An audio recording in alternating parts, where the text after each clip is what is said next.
guys, Ashley here. Today I'm going to be doing my mid-year book freakout tag. Freaking out. This is me freaking out. Woo! What's wrong with me? So it is halfway through the year. I am halfway almost through my Goodreads reading challenge, so why not do this tag? It's fun, it's cool, it's hip. Let's just go. Number 1 is the best book you've read so far this year. I mean, I'm just gonna leave it at that, you know? Number 2 is the best sequel you've read this year. And for me personally, I haven't read a sequel this year, I don't think. Aside from rereads, have not read a sequel because I suck at reading sequels. I just abandoned them. So I'm gonna put a conclusion that I read this year, so not a sequel, but the third. And for that one, I'm going to pick A Conjuring of Light by V.E. Schwab. If you didn't know, this is the conclusion to her Darker Shade of Magic series. It's amazing. Yes, this was so satisfying. Everything I wanted it to be. This conclusion just touched my heart and made me very happy. So, woo! Conjuring of Light. Number 3 is a new release you want to read but have not yet this year, and for that one I'm going to actually pick another Schwab book, and that one is A Dark Duet by V.E. Schwab. It is the sequel to This Savage Song, and I just haven't bought it yet. I don't know why.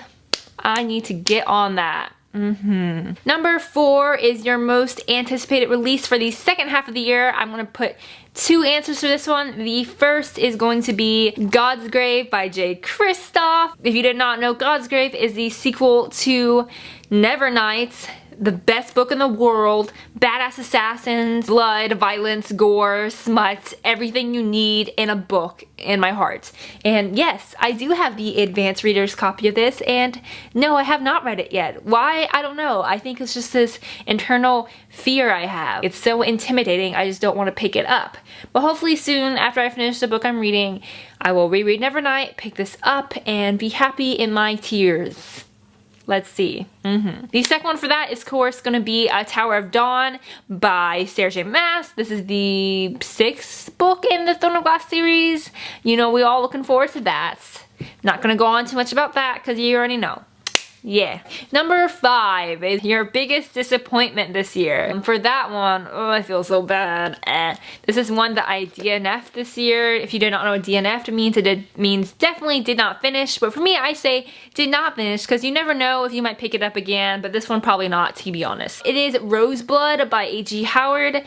I don't know, guys. I've never read anything by her before, and this one was intriguing to me. The cover, I'm really obsessed, freakishly obsessed with Phantom of the Opera, so this one was a kind of retelling of sorts, and I don't know, I like the writing. It went in a place I did not think it was gonna go paranormally. Like, I didn't know it was that gonna, it was weird. And I did read some spoilers. It was weird. I don't know. Number 6 is your biggest surprise. And for that one, I'm going to do More Happy Than Not by Adam Silvera. Because, oh my gosh, guys. This is the kind of surprise where when you find out a thing, you can't help but want to reread the whole book because you now know that thing. It changes everything. It just, genius. Pure genius. More Happy Than Not by Adam Silvera. Number 7 is my favorite new author, and for that one I'm picking Stephanie Garber, who wrote Caravel this year. This is the first in a new series. It is amazing. If you are obsessed with the circus like me, all things circus, I will read Night Circus. This one, anything circus. If you like mischief, if you like romance, if you like manipulation, magic, all that jazz. Everything is not what it seems. And look at this book. Look how pretty it is. You need this. Read it. Number 8 is my new fictional crush. And for that one, I am picking Percy from The Gentleman's Guide to Vice and Virtue by Mackenzie Lee. This is a new release. I had the pleasure of reading Advanced Reader's copy a while back. It is great. Percy and Monty are definitely my new favorite ship. I freaking love them. If you like Hamilton, if you like the 1900s, men dressed like this, gay men dressed like this, romance, road trip, gay romance, romp road trip, pick it up. Pick it up. Number 9 is my new favorite fictional character, and that one is actually from a book that has not been released yet. It is Emeka from Warcross by Marie Lu. Warcross, guys, I also had the pleasure of reading an advanced copy for. This one comes out in September, and she is just the ultimate badass. She has rainbow colored hair, and she's everything I strive to be in life. Yeah, Warcross, I definitely will be doing a review on my channel once the release date gets a little bit closer, but guys, this story, the technology, everything about it, the world is so innovative and nothing like I've ever read before. Me personally, I wasn't a fan of Marie Lu's other series just because I don't like dystopian that much. If you're like me and you didn't like those, please give Warcross a try because it's honestly probably one of my new favorite books and it's amazing and you should read it. It's just, this is just genius. Genius. Number 10 is a book that made you cry, and for that one, I'm gonna do Goodbye Days by Jeff Zettner. Look, it's called Goodbye Days. The book is blue. Ready for the tears. Goodbye Days, if you didn't know, is about a boy who may or may not have caused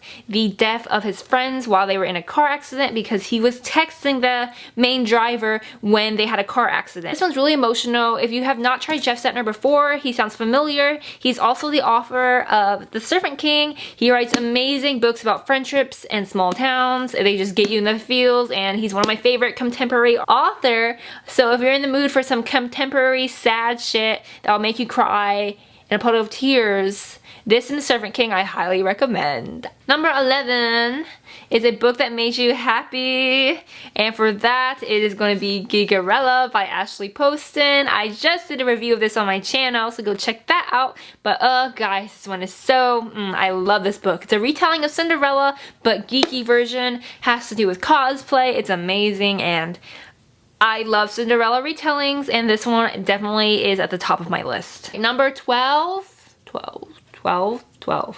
Is that 21 or I'm so bad. Is my favorite book to movie adaptation so far that I've seen this year, and the only one I've seen this year is Everything Everything by Nicola Yoon, so I guess I have to say that one, and that is with no shame because it was great. I thought Nick Robinson and Amanda did an awesome job at capturing the essence of Ollie and Maddie. So if you haven't already seen Everything Everything, if you're at the book, I think it'll be a great cute time in the movie theater, so go do that. Number 13, best review you've done so far this year.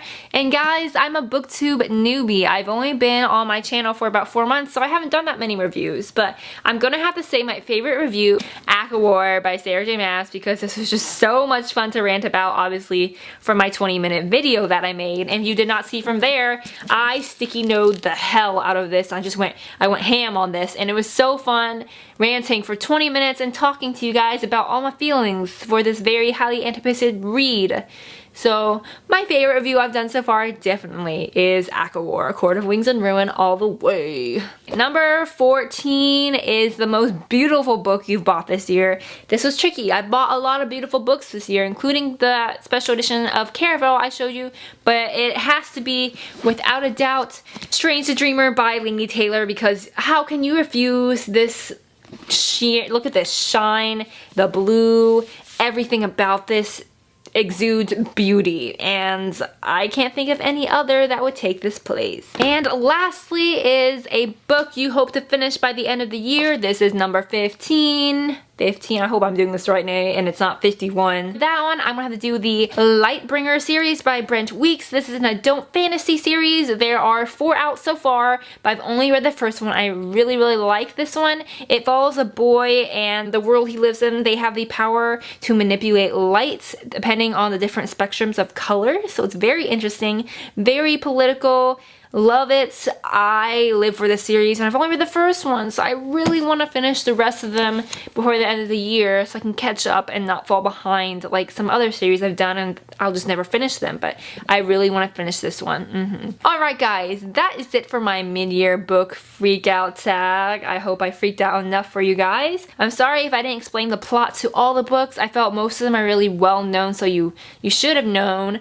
But yeah, that was my freak out tag. Hope you enjoyed. Remember, if you liked it, give a like in the comments below. Don't forget to subscribe. Let me know some of your favorite books you've read so far this year already. What are you freaking out about? I want to know. Alright guys, my name is Ashley. This is Ashley Out Page. I'll see you guys next time. Bye. Thank you.